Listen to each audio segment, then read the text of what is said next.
maybe say, do you want to come through? Do you want to come through? Round, because you're taking Ian's eye line Okay, out. right, Andrew okay, can't thank you. stand still for 2 seconds. No. Sorry, I'll stand still behind. Just before I ask the design question, so were Barratt's as a developer, were they sympathetic to what Camden wanted out of it and what local residents wanted out of it? Well, we were very clear, and I think it's what Barratt's told us, as the other shortlisted developers, that it was a change to find an authority that was really clear about what it wanted. We'd written the spec for a very high... Graham, if any... As a developer, were Barratt's sympathetic to what the council's vision was and what local residents wanted? Yeah, we sat them down at an early stage and made it very clear that we were after a high quality solution, and we'd looked at high quality throughout the site.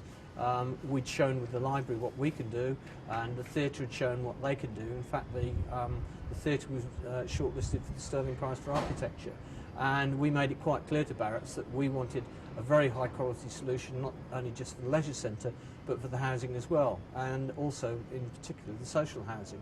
And this social housing where we're talking now, which is on the roof, which is very unusual, and I think this leisure centre will probably be known as much for the street in the sky developed by Terry Farrell as the leisure building itself. It's quite a radical concept, but people like Richard Rogers have been telling us to do this for years and years and years, and it's very high quality, and in fact it's probably the best social housing in London. Tell us a little bit about the social housing then. What have you got here? The housing, sorry. The social... This bit of it, the element that Camden are involved in. Tell us about that. The social housing is incredibly high quality. There are 41 units in total, part on the block behind us and part in this street on top of the leisure centre.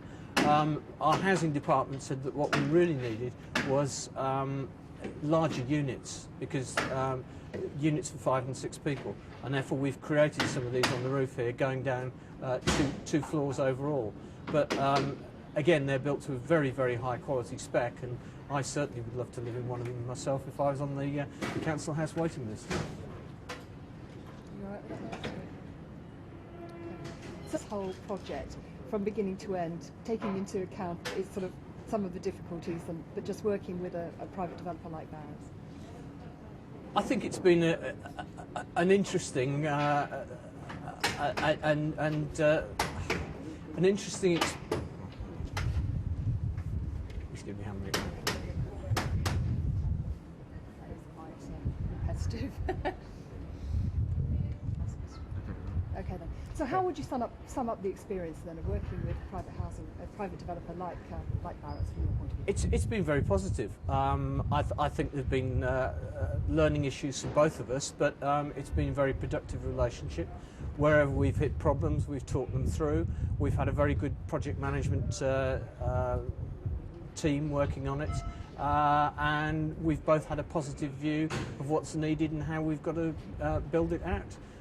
And I'm sure we're just very pleased to have got to the end of it. Has it come out as you'd hoped? Better, worse, exactly as?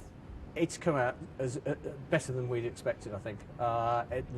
We've now got the best leisure centre in the whole of London, and we've got some very, very high quality facilities on site, as well as some of the best social housing. So I think we've got the win-win that we were looking for, and I'm sure Barratt's have as well. What would you say to sceptics who perhaps would? If you get your homework right and get the development agreement right, it can work for you. But you've actually got to have a very clear vision as to what you want, and you need to be very single-minded about how you achieve it. But just be very straightforward. I mean, you've got to develop a partnership, and that's what has worked with Barratt's. We've worked in partnership, not in competition with each other.